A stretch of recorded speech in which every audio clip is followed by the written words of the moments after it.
Envoyé spécial à Washington, Laurence Ferrari, rédactrice en chef du service politique de Paris Match, a délaissé les caméras pour prendre sa plume et raconter le voyage aux États-Unis d'Emmanuel Macron, accompagné de son épouse Brigitte. Une visite d'État intense et riche, à la fois diplomatique et chaleureuse malgré la délicatesse des sujets abordés, durant laquelle il a pu compter sur la présence complice de sa femme. Toujours impeccable même si elle ne cache pas parfois les situations tendues, la première dame de France a tout observé dans l'ombre son mari. Le dirigeant français qui s'apprête à fêter ses 45 ans a voulu alterner durant son séjour entre le plaisir d'être présent et l'importance des questions sur la table, comme l'IRA, Inflation Reduction Act, ou la guerre en Ukraine. Durant ce déplacement aux États-Unis, Emmanuel Macron s'est rendu à la Maison-Blanche à la rencontre de son hôte Joe Biden mais pas seulement. Celui qui était l'invité de Donald Trump en 2018 a également répondu aux questions de George Stephanopoulos, ancien directeur de la communication sous les Clinton, aujourd'hui co-présentateur de l'émission d'ABC, Good Morning America, une des matinales télévisées les plus regardées aux États-Unis.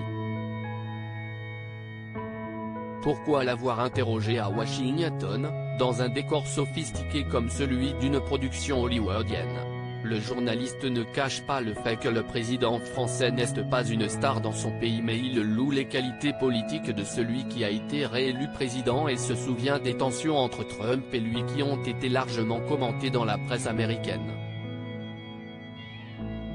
Moments hors du temps dans un club de jazz. Ces quelques jours en Amérique auront été également marqués par un passage en Nouvelle-Orléans où Emmanuel Macron a pu faire des bains de foule festifs sous la protection de ses gardes du corps, un dîner avec le chorégraphe français Benjamin Millepied, l'époux de Nathalie Portman, et Claude Lelouch et un passage dans un club de jazz mythique, le Blue Nile.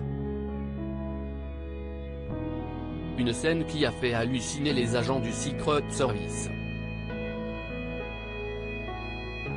Le président français s'est frayé un chemin dans la salle bondée pour se mettre à danser, galvanisé par le public.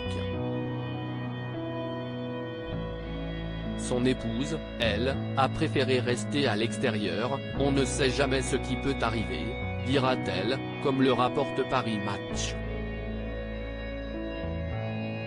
Une méfiance naturelle qu'elle avait déjà ressentie lors de son énorme meeting de l'entrée de Tours au printemps dernier.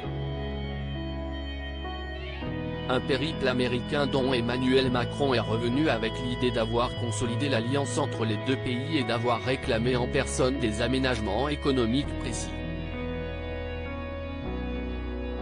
Les résultats de ce voyage seront visibles désormais dans les semaines à venir.